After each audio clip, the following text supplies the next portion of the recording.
Welcome to the Putback here on SNY.TV. I'm Ian Begley, SNY NBA insider and host of the show. We're going to be here for the next 30, 40 minutes talking Knicks, what happened in the postseason, what lies ahead. I have two great guests with me. Got James Edwards III, Knick beat writer for The Athletic, also national NBA reporter. And I've got my friend of yours, CP The Fanchise, Knicks Fan TV. You know where to find them. They're on YouTube. They're all over the place. So, guys, as always, let's get started with the baseline. Knicks losing in 6 games to the Pacers. First conference finals appearance for them in 25 years. A lineup change in the middle of the series. And they could not get back to New York for a Game 7. CP, when you look at the series, what was the ultimate downfall for the Knicks? I would have to start at game 1, fellas. I mean, to have a 14-point lead in crunch time, a 9-point lead with less than a minute to go. And game 1, to me, is always important in these series, especially when you get closer to teams that are on your level. On the margins is where this thing can be won or lost. And to lose that game in game 1, I didn't think the Knicks were able to overcome that. Seems like there was a carryover into game 2, another winnable game, and they lost that one as well. So to come out and lose your first 2 games at home, you are on a steep uphill climb against a relentless Pacer team. And then secondly, it's game 1 and game 2 were all part of a theme of self-inflicting wounds for this Knicks team. To lose the points off of turnovers the points off of turnover statistic by 80 points in this series, there was just far too many mistakes by this Knicks team to a Pacer team that was second in the NBA in the playoffs, only to the OKC Thunder in terms of capitalizing on that. So there was just a lot left on the bone for the Knicks, and it was unfortunate that they lost in 6. James, outside of game 1 with CP, great point. I mean, the series would have been totally different. So outside of game 1, the rest of it, what did you see as the biggest detriment for New York?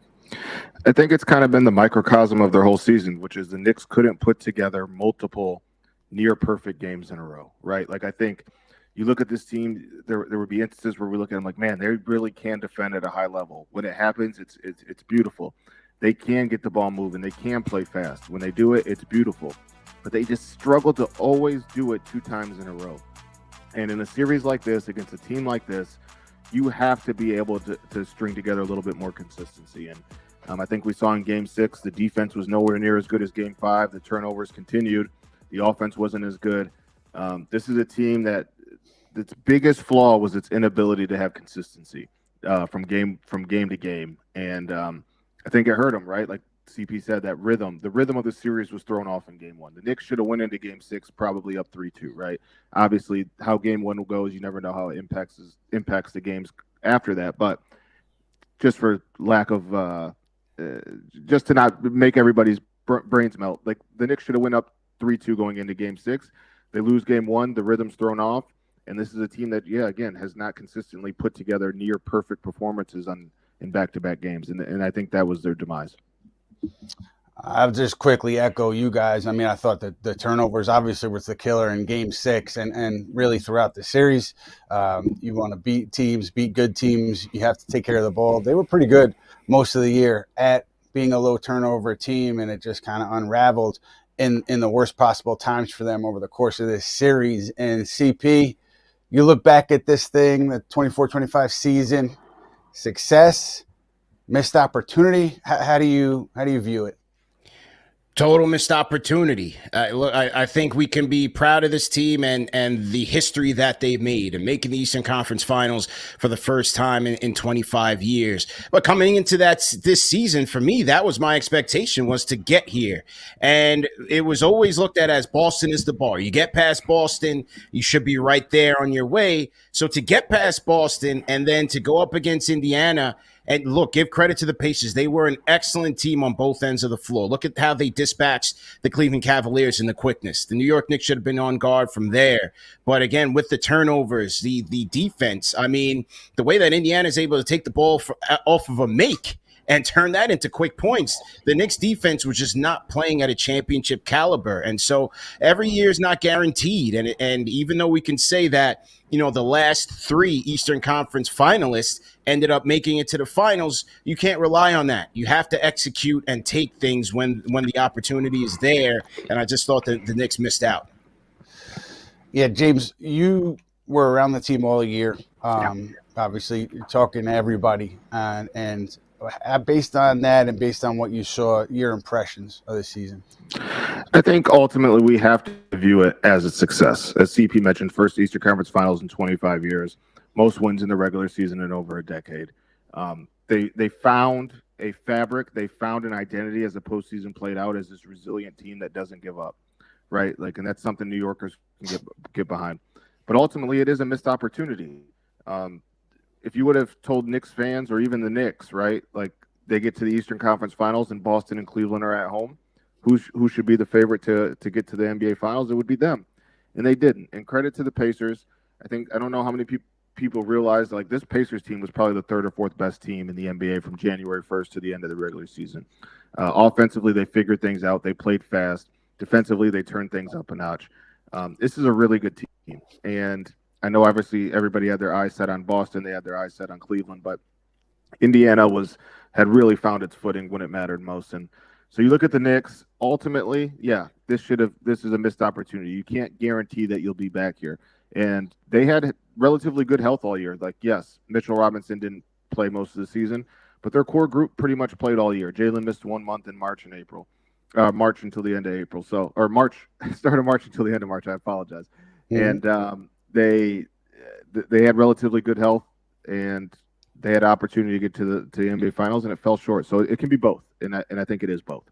Mm-hmm. Mm-hmm. I think our opinions are important to us, but really whose opinion matters. A couple of people, Leon Rose, team president, owner James Dolan, and I bring that up because with Tom Thibodeau, what I had heard kind of in the aftermath of this thing is there's going to be a period of evaluation, as all teams do, right? All teams have exit interviews with players coming in to talk to the leaders of the franchise, sometimes just execs, sometimes the head coach joins. But this setup with the Knicks in the aftermath of this season, it was a little bit different in my understanding, not like the traditional exit interview. And the assessment, including coaches and players, will start. Maybe it's already started. It's going to take place this week.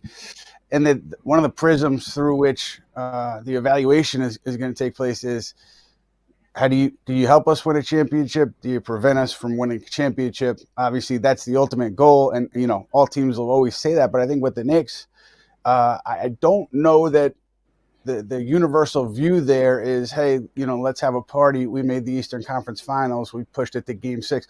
I think that there is in important quarters of the organization, there's a disappointment and an urge to get to the finals and win a championship. So that's how kind of they're viewing this post-mortem here with this club. And look, Tom Thibodeau, from a 30,000-foot view, obviously he deserves to be back.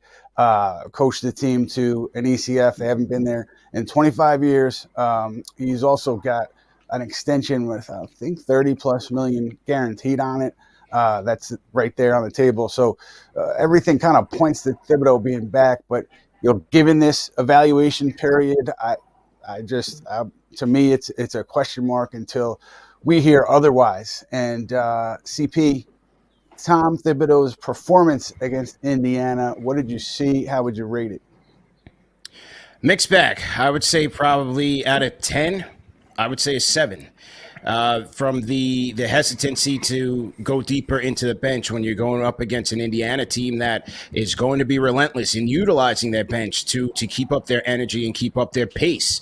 The hesitancy to insert Mitchell Robinson in closing minutes when he is unquestionably your best front court defender, and Mitchell Robinson having an outstanding game in Game 6. To not close out that game in Game 6, I thought that was a misstep there by Tom Thibodeau.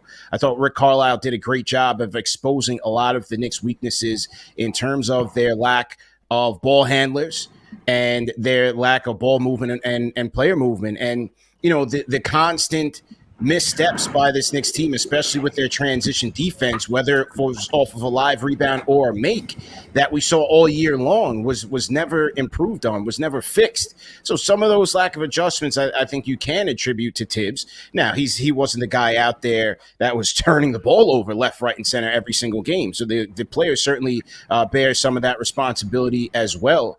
I think that you're right, Ian, as they should.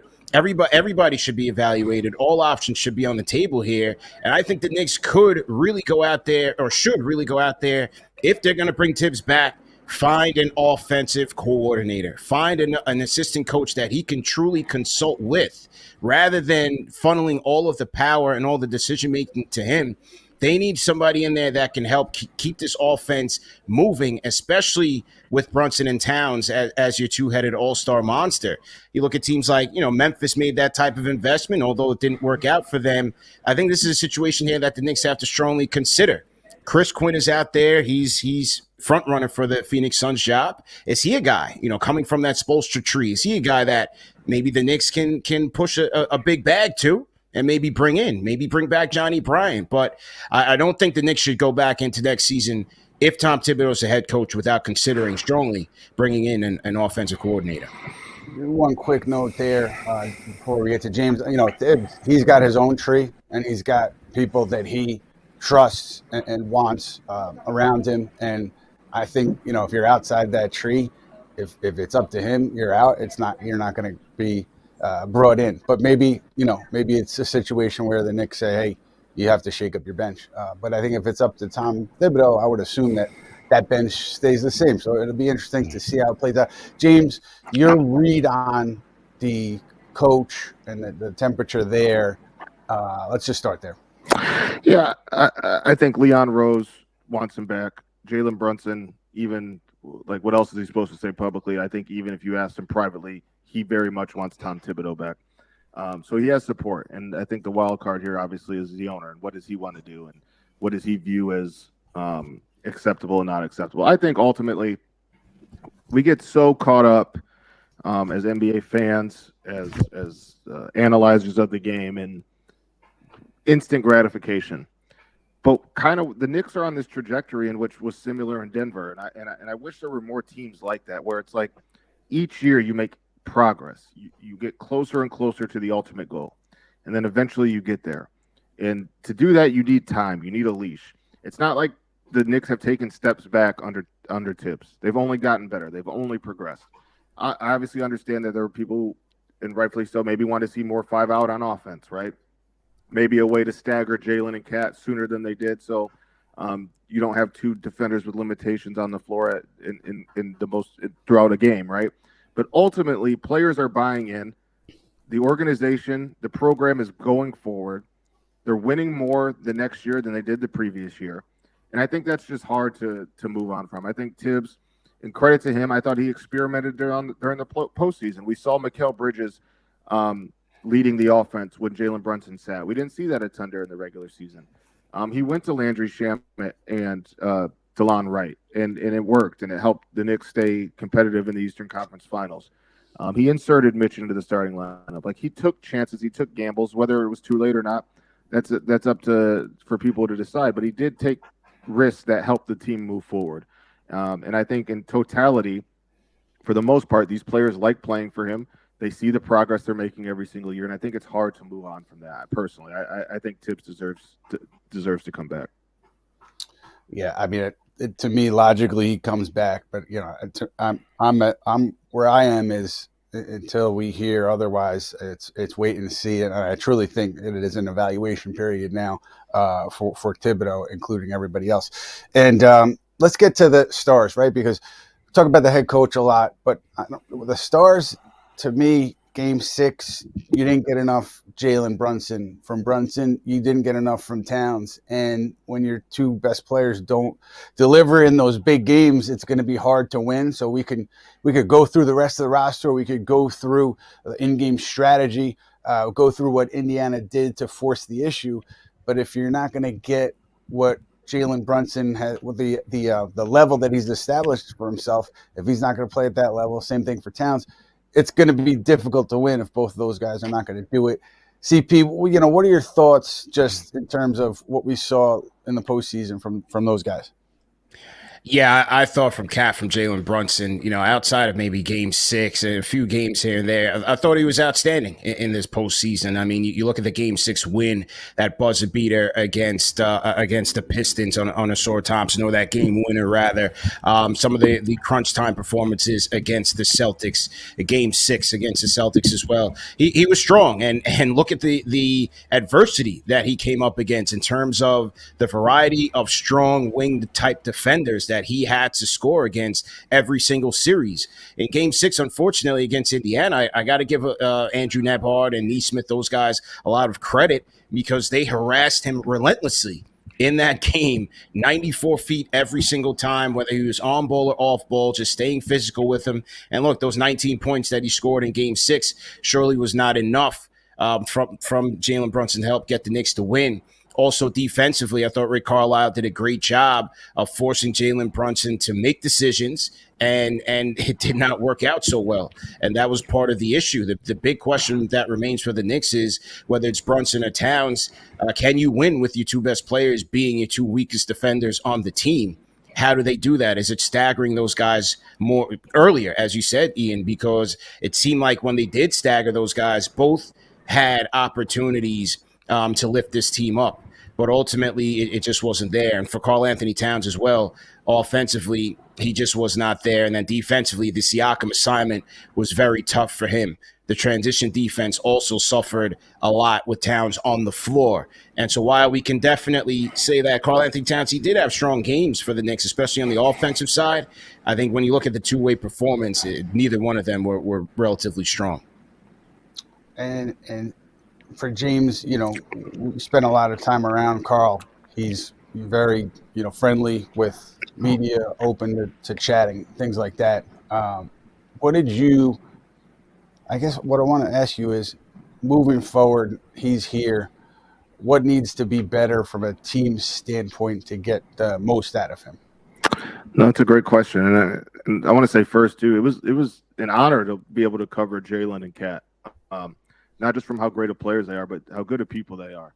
I've enjoyed my year covering them, and I look forward to covering them more. And both, just as you know, and great human beings. And just really quick on Jalen, I think people forget because its postseason seems so long. He was picked up 94 feet for 3 series. And Asar Thompson picked him up 94 feet. Boston Celtics picked him up pretty much 94 feet. And obviously the Pacers did. And for him to have the numbers that he did, it's a testament to who he is as a player and his preparation. Now, when it comes to Kat, I think defensively they just need to figure out, is he a 4 or a 5? And it took Minnesota quite some time to figure that out. And when they decided he was a 4 and they needed a more legitimate rim protector next to him, they went to the Western Conference Finals for the first time with him in Minnesota. So does New York sit down and think about that? Is this Mitchell Robinson, Karl Anthony Towns front court the way to go in the starting lineup going forward? Or is the best way to maximize Kat as a 5, and then we have to stagger him and Jalen so there aren't as many minutes with two limited defenders playing with one another? I think it's a question they have to ask and a question they have to have answered going into next season. Kat has that moments where he really tries defensively, and then there are moments where he kind of zones out and it feels like he forgets what he's supposed to do, or there's the communication isn't there to execute it. I wouldn't say it's always for lack of effort. I think at times you wonder if they're all on the same page on what's supposed to happen. But that is the question: is Kat a 4 or 5 defensively? And if he's a 4 defensively, does that hurt what he can be on offense for this team?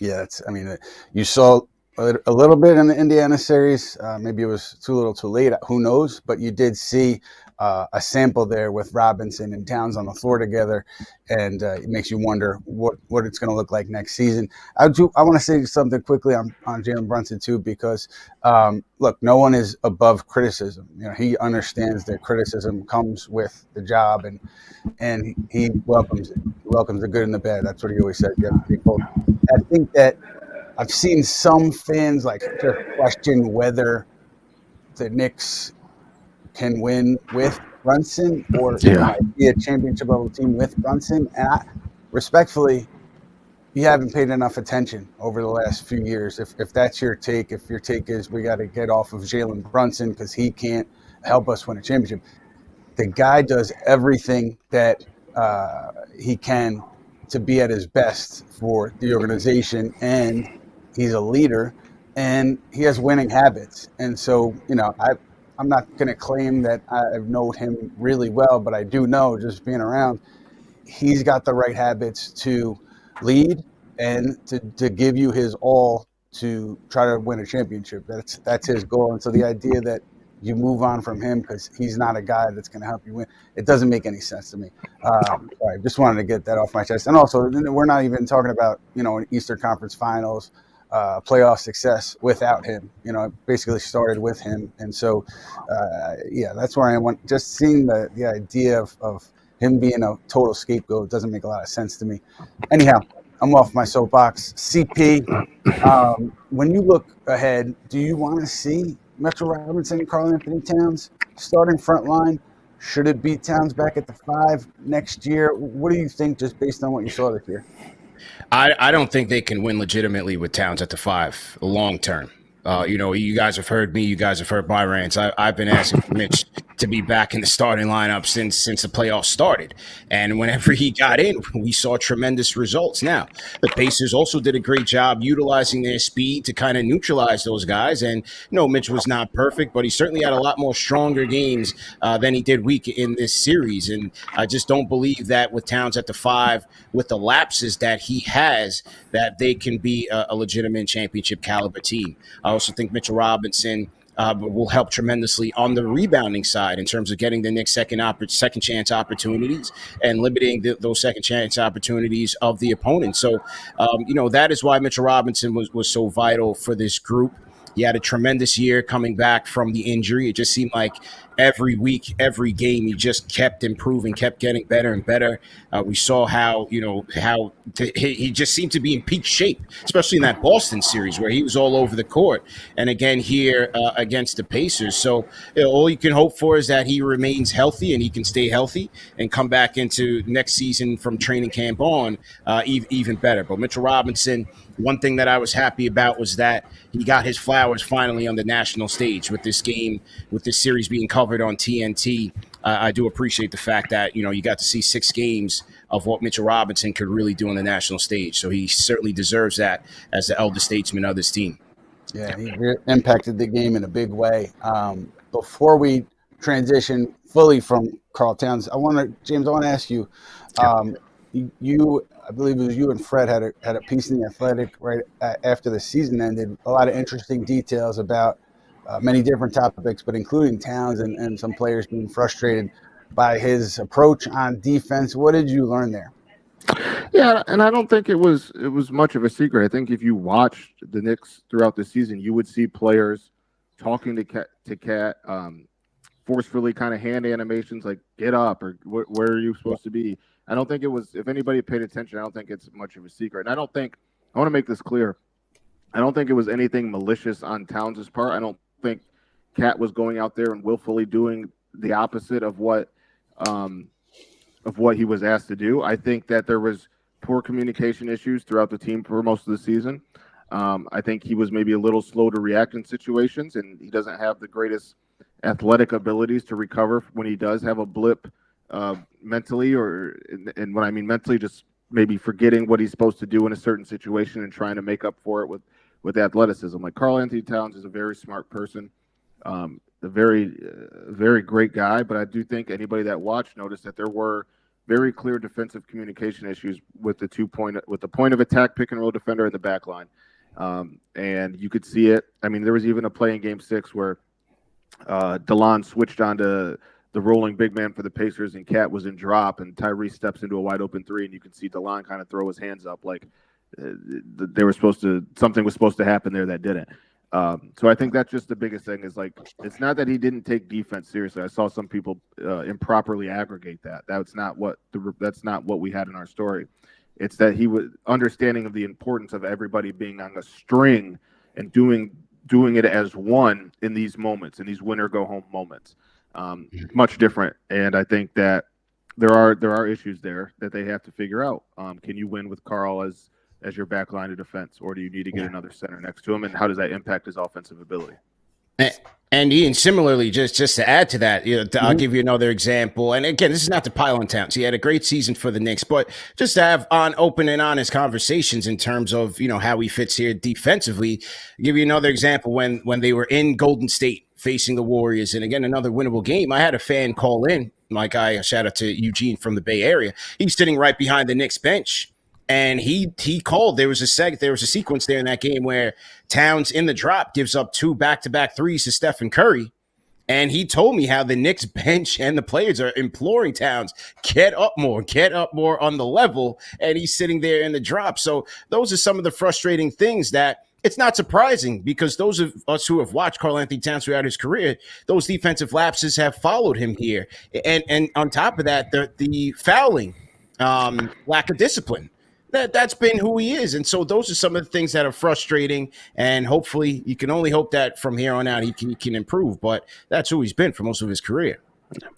And that's the thing. Like, it's not like the Knicks didn't know this when they traded for him. And look, there's plenty of tape of Karl Towns playing where you can assess his strengths and weaknesses. So the Knicks knew this. And I think, to me, you're going to trade for that guy. You have to also try to cover up the weaker parts of his game, and at times they did, but I guess they didn't do it enough. But I want to say too, I mean, look, Karl saved the season, Game 3, that fourth quarter performance. We might be talking about a sweep. We might have had this episode, many days ago, if Towns doesn't come out and play that brilliantly on offense. So there's no questioning his talent on that end, and he could be a huge weapon for this group. And I do think he's a part of what could be, a very successful core, and we'll see how it plays out. But then the idea also of Mikal Bridges, that was the other big acquisition, right, in the offseason. And Bridges, again, talking about not losing sight, you can't lose sight of the way he played in the Detroit series and in the Boston series, just making big plays and big spots, shots, defensive stops, just playing really well. And then I didn't think he had a great series against the Pacers. And I guess I want to start, James, with you. What did you think about his Pacers series, and what do you think about going forward with him?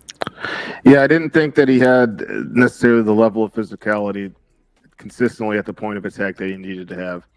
Yes, he did pick up Halliburton full court. Do I think it was as impactful as the way Nesmith and Nembhard picked up Brunson at full court? I do not. They were in Brunson's shirt. They were making him go east and west. That wasn't necessarily the case with Mikal and Halliburton. I'll say this. I actually have a piece coming out tomorrow on kind of the dilemma the Knicks face with Mikal Bridges this summer. And obviously, I think in Mikal's favor in terms of getting that extension, the Knicks gave up a lot for him.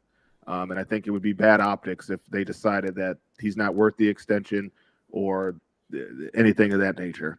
Now, what I will say, I think there's one kind of conversation piece that hasn't been talked about, and I got this in the column. What does Mikal want to be here? He's a guy whose role has changed here in New York, right? He was the point of attack defender. Nobody in modern NBA history got hit with more screens per game than he did. Does he like that role? He was the third or fourth option on most nights offensively, but he kind of faced the scrutiny of a star player. Does he like that? I would imagine that's not a great situation to be in. Obviously, we've talked ad nauseum about he was the first one to kind of publicly say anything about the minutes. That's something to monitor. He's the one guy, too, that's not of the core group that's not a CA, that's not represented by CAA. So the Knicks have an interesting situation, right, where they can offer Mikal 4 years, $156 million. It would seem like that feels like that's the plan. Unless they go big fish hunting and they use that contract to do that. But if you're Mikal, do you also look, I'm the shooting guard version of OG. He makes $212 million. Do I go into the open market next year and try to get that? So I think there's a bit of a dilemma here. We know the starting group didn't work together. The core group didn't work together. They got worse as the season went on. I think there's questions the Knicks really have to ask, and I think there's a question Mikal needs to ask, like, do I enjoy my Knicks experience, and is it benefiting me?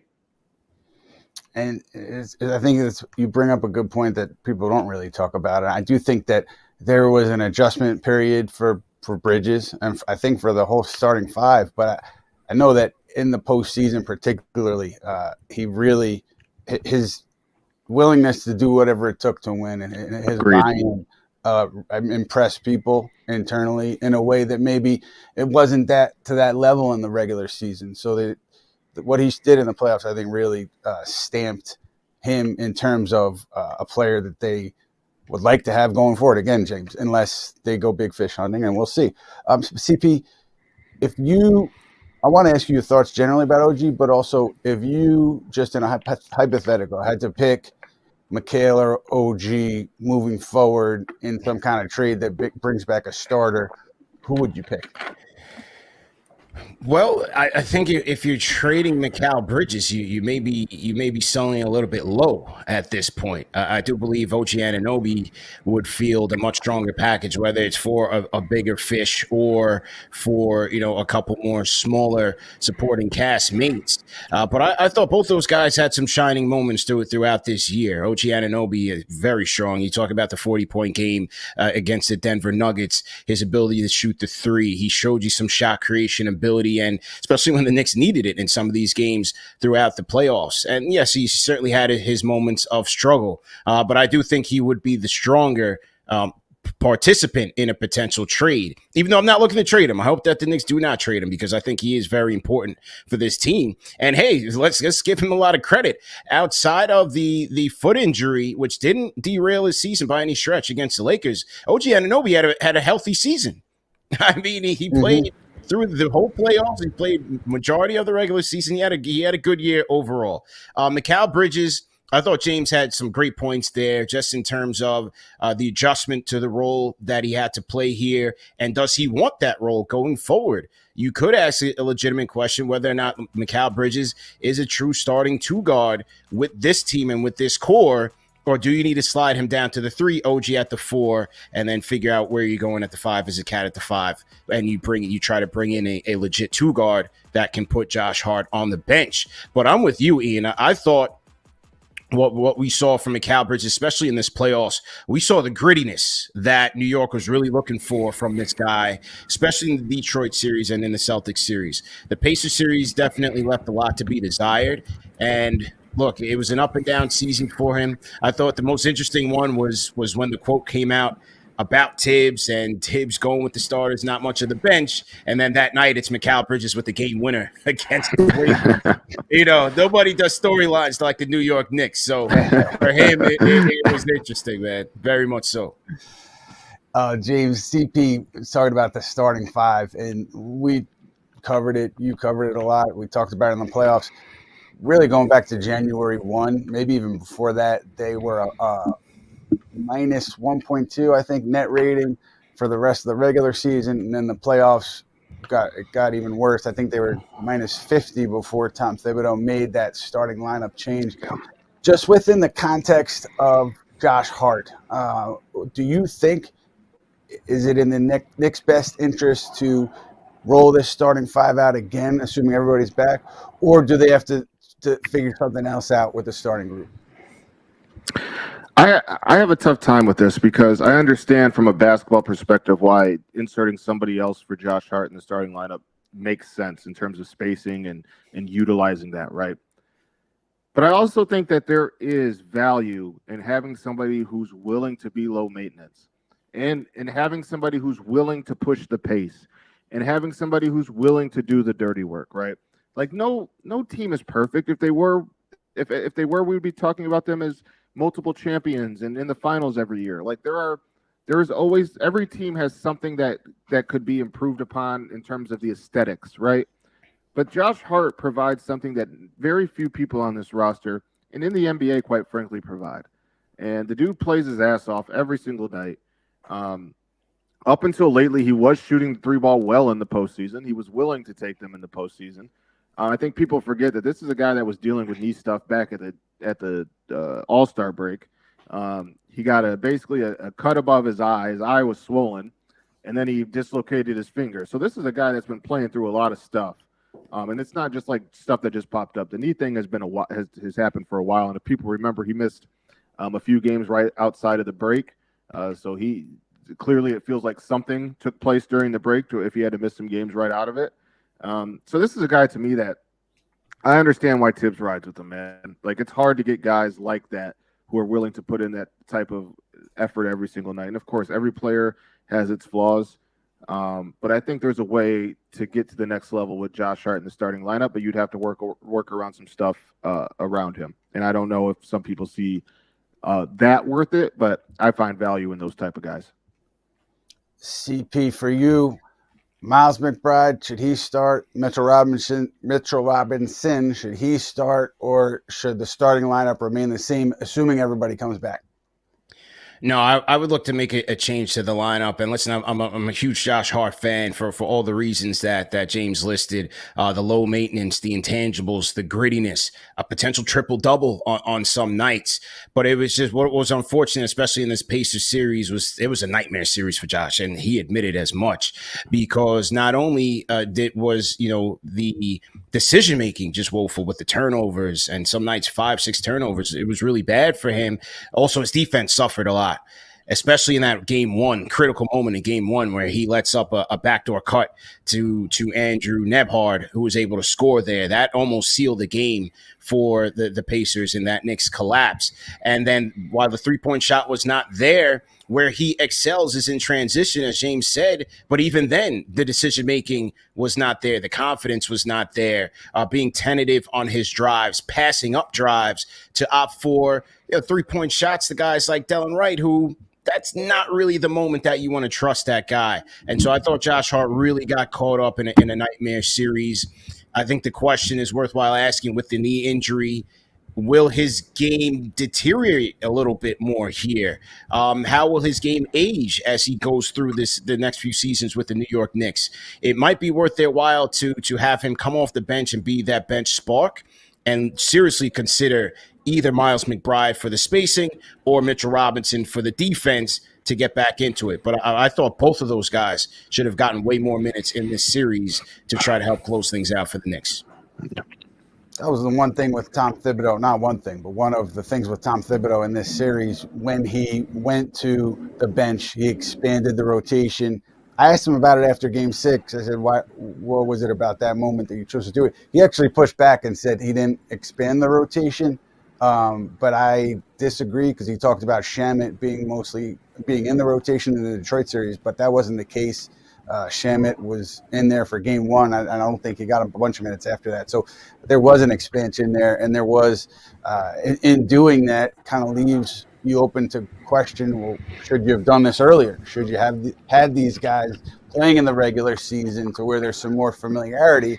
And I wonder if that's a shift that we see next year. But look, we'll see what happens. We'll see how it shakes out. I do think there's logic to running it back, but there's also, moves on the margins or more significant moves that should take place if they want to get to that next level. And we're going to get into that, because now we're going to a segment called What We Learned. What We Learned, presented by Binghamton University. Binghamton University was named the top school in the SUNY system, according to recent rankings from the Wall Street Journal and Forbes. Visit binghamton.edu for more. And James, based on what you learned over the course of this year, what specifically do the Knicks need to address, need to add in terms of the free agency or a trade in order to get to that next level? The one thing to me that I thought was a constant throughout the season, and I think it really showed itself in this Pacers series, the most elite teams in this league, and the Pacers now entering that conversation, but are kind of the one team excluded from this, multiple shot creators. And I think I thought that was a roster flaw all season, and I thought that was a roster flaw in this playoffs, where you're watching Jalen Brunson get pressed 94 feet, and there's really nobody else when you look around, somebody else that can consistently create shots for themselves and others. I think that is something that needs to be added, whether it's a bigger guard that has some dribble penetration creation, or a bigger point guard that can play next to him as well. Like, I think that is very important. Just being able to help get the ball moving a little bit more, helping him play off ball a little bit more, being able to reserve him and not have him take a beating throughout the course of a game. Like, you look at the Oklahoma City Thunder, multiple guys that can create their own shot. You look at the Boston Celtics, multiple guys that can create for themselves and others. The Cleveland Cavaliers, that was their backcourt. That was what made them special, the ability to have Darius Garland and Donovan Mitchell, and then even Ty Jerome being able to come in and make stuff for themselves and others. Like, I think this Knicks team needs to find a way to do that. Deuce McBride is a guy, he's not getting into the paint off and he's shooting a lot of jump shots. Mikal Bridges, not a guy getting into the paint off and shooting a lot of mid-range jump shots. Josh Hart, team sag off of him. I think this team needs to get another playmaker, ball handler, creator to help supplement Jalen Brunson. Makes a lot of sense. CP, where are you on this?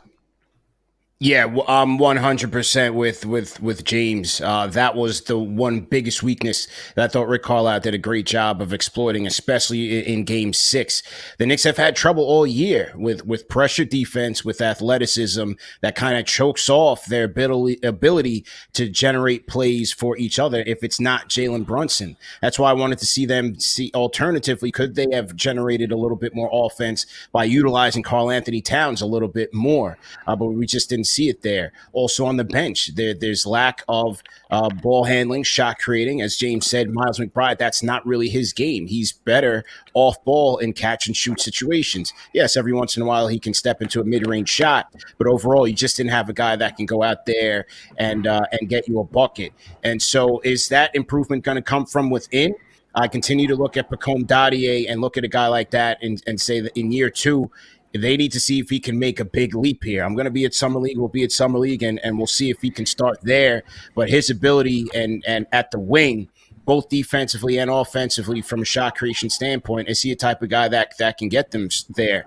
With the limited salary cap that they have, is it a guy I don't really like that much, but is it a Spencer Dinwiddie type or, a Keon Ellis? Or they need a little bit more punch there, whether it's in the starting or off the bench, to help them. Because as James said, every team that you see now that's making it to the Final Four or to the championship, from the Celtics to the Thunder, the Pacers have it now. They even go back to the 2020 season when the Knicks lost to the Hawks. The Hawks had that. The Cavaliers have that. Those are in the modern NBA. You need that type of versatility, and the Knicks need to add a little bit more there in their depth. Yeah, they will have that small taxpayer exception. I believe it starts around $5 million. And then, barring some salary dumps, I think they'll have that in the veterans minimum. And I believe they're over the first apron right now. They do have room between that and the second apron, but there are things that you do, like if you did use that tax exception to bring in a free agent, then you're capped at the second apron. So it gets complicated when you talk about adding players. But I think that Tyus Jones, just based on what happened last summer, I know that there was mutual interest there. And obviously with Phoenix, didn't go the way they wanted it to go. And, just based on where that was last summer, he to me is a player that I'm looking at in terms of where the Knicks might go. I don't know if they will, but just based on history there. And then my guy Tim Bontemps brought up an interesting point about Al Horford. I mean, Boston, because of the financials, can you bring him back or does he go elsewhere? And he obviously, Tom Thibodeau loves him. He's got a relationship with Karl Anthony Towns dating back to when Towns was a teenager. Towns sees him as a mentor. So he's a guy, he's not a shot creator, certainly, but he's a guy who maybe could be a fit for this roster. Those are the names that so far I'm keeping an eye on, but we'll see where it goes from here, fellas. Now we're going to shift to a segment called Talkback with my friend and yours, Matt Spendley, the Big Spend. He's going to be relaying some questions to us from the audience. Mr. Spendley, how are you and what do you have for us? What's up, guys? Doing well. Appreciate the intro, Ian, as always. Glad you guys like the update. CP, James, great to see you guys here. Sorry the season's over, but hey, on to the next thing. CP, I want to hit you on something that Nicholas Braxton on YouTube is asking, and you alluded to, and I want to talk a little bit more, given the Knicks' limited resources and potentially adding, given what their cap sheet looks like. He's asking, one of the main things the Knicks have to do is develop the rookies they drafted, Dadier, Kolek, McCullough, Huck Porty, some of the guys they've had around. What's your confidence in one of those guys potentially becoming a rotation guy next year? And do you think it's something they should very clearly prioritize? It has to be, because for improvement from within might be, one of the best ways for these guys to get better, just given the lack of cap space. But in order, I would say Dadier, Kolek, Huckporty. Huckporty's had pro experience in Europe before. I think he can still come in and give you adequate backup center minutes. You're not looking for him to start. He certainly wouldn't be starting over Mitchell Robinson. In the event that they lose a Precious Achua, Huckporty should be able to fill in there, especially as a 5. Kolek, I think, look, I like him as a potential backup point guard.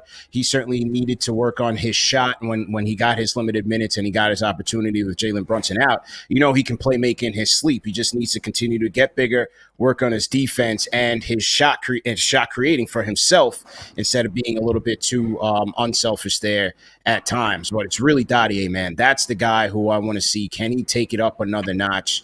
At times when he did get some playing time, he did look a little bit overmatched and didn't shoot the ball all that well in the G League. So let's see, at 19 years old in year 2, can he take that next step? Because if he can, it'll truly benefit the Knicks. Yeah, given the skill set too, the potential as a wing that can shoot, obviously desirable and defend a lot of positions. James, I want to come. We've obviously talked some about Mitch, but I want to kind of push it forward a little bit because he's going to be on an expiring contract next year. Our guy Triple M on YouTube says the big 3 fellas. What is the trade value for Mitchell Robinson? What could he realistically get? So listen, we know his contract going to make about $13 million next year on an expiring deal. His future with the Knicks, I don't know exactly what sort of trade asset he would be, but what do you think about his future and then his value on the trade market? No, I'm glad I got posed this question because there was the period during the deadline where I think people read our reports, and I know, Ian, you talked about it. I wrote it a bunch, like the Knicks not being willing to move Mitchell Robinson if the situation presented itself. And it had nothing to do with Mitchell Robinson, the player. I think that needs to be made clear. Nobody was moving Mitchell Robinson because they didn't think he could do what he did in this postseason. It's the lack of availability. He's been hurt. Can they count on him to continue to be available? That was it. And you saw from the time he came back, he was healthy and he was thriving. And the sense I've gotten from kind of around the organization, I think a lot of people were taken aback and surprised by how great Mitch looked. I think that it very much could maybe change their thinking this offseason in terms of proceeding with him going forward. In talking to some people around the league, I do think there are people who are still kind of dubious of him being able to stay healthy. But if you're the Knicks, I would take him into his final year, have it play it out. If he stays healthy, that's great. Maybe you depending on where you are at next year's deadline, see what happens there. But I think Mitch has done enough that they were rethinking what they can do with him going into next year. And if you would ask me this question at the deadline, I would put pretty good money on Mitch not being back. Now I feel pretty good about the possibility of him being back and playing a pivotal role. Sure. And I know we talked, Ian was reporting and James as well about how the Knicks approached the trade deadline and how they kind of were banking on Mitch potentially returning. And that was part of their reasoning for not acquiring a center. Ian, I want to ask you, moving forward for Mitch, obviously, the Knicks were awarded as, the top, sports medicine team in the league. They were, lauded for their ability to keep OG healthy, which we discussed. Do you think there's any confidence within the team about a guy like Mitch that's been super, injury prone in the past, that's something that they could help him with moving forward on the last year of his deal? It's a great question. Honestly, if I'm guessing, because I haven't asked that question of anybody, if I'm guessing, probably no. I don't know how you could say, hey, we have this great performance team.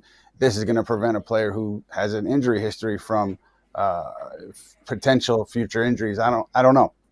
Maybe it does factor in. I haven't asked again, but the idea that Robinson is on an expiring deal, Miles McBride on a very team friendly contract. I think when you're talking about any kind of trades, bringing back something, rotation player, and you have to send out money, teams are going to be asking about certainly Miles McBride and probably Mitchell Robinson. So if you are of the mind you want to see the Knicks make a trade, it's going to be one of those guys involved in the package. So I think that's worth thinking about as we get further into this offseason. Sure. All right. Big decisions to come. CP, last one for you here.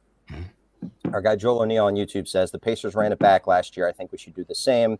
as far as we went last year. It takes time to get used to each other. So I'm curious, big picture, the Knicks also kind of built this team. The kind of conversation topic was to beat the Celtics. Yeah. Now, if you run the team back, obviously the Pacers are the team that they've now lost to in the playoffs the past 2 years. So as you're thinking about a big macro level running it back picture, just curious, as it's a team that the Pacers have been together a while, the Knicks building continuity, how you would feel that they should kind of view it moving forward.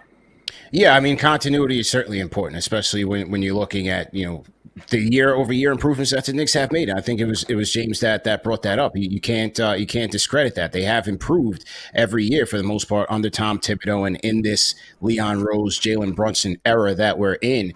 I like OG. I like Mikal Bridges being here and Karl Anthony Towns here. It's just a question of how do you maximize those talents, and also we did know that when they made those trades of both of those players in Bridges and in Towns, that you were going to take a big part, a chunk of your depth away. On top of the departure of Isaiah Hartenstein, who it was no fault of the Knicks, that was a CBA loss. So the depth was really compromised there. So now, through the draft and through the little means in terms of salary cap that they have, they've got to try to pull a rabbit out of a hat here. Get more athletes, get more shot creators here, and get more ball handling here, because those are the things that were really that were exposed in that Pacers series. So the one thing about the Pacers in terms of running it back, they ran it back with the same versatility and athleticism that they had, which was really good, as James said, in terms of team building and where you're going now. Look at the two teams in the NBA Finals, almost built the same way in certain respects. So, look, I think they're on the right track. They're going to need some luck there. Making big splash trades that's going to subtract from the depth that you already don't have, I don't think that's the prudent move for the Knicks. This, to me, is going to be more around the edges and the margins in terms of how they get back to this point and beyond. Yeah, and we'll see how it plays out, because obviously the East will be open again next year. So we'll see if we're in the same position a year from now, depending on how it goes. So, all right, that's what I got, boys. Ian. Thank you, Matthew. CP, that's a great segue. Talking about big trades, we're going to segue to stargazing, the segment where in the past it's been what free agents are the Knicks going to go after, who are they going to trade for. Now the roster, it could be pretty much set, but there are names out there, starting with Giannis Antetokounmpo, that could be available via trade. And look, with the Giannis situation, I'll just say quickly, to me, the only way the Knicks would have a shot if they wanted to get involved, and I think if he asked for a trade, they would want to at least know what Milwaukee was looking for. The only way it works is if Giannis says, I really want to go to the Knicks, Milwaukee works with him, because outside of that scenario, there's teams that could really surpass the Knicks trade package. So that's kind of my quick thought on Giannis and James. Just where are you on Giannis in terms of like that kind of a seismic trade for this group? No, I think you make a great point. And I think it's very difficult to do it. Listen, I think if they can add Giannis, they will.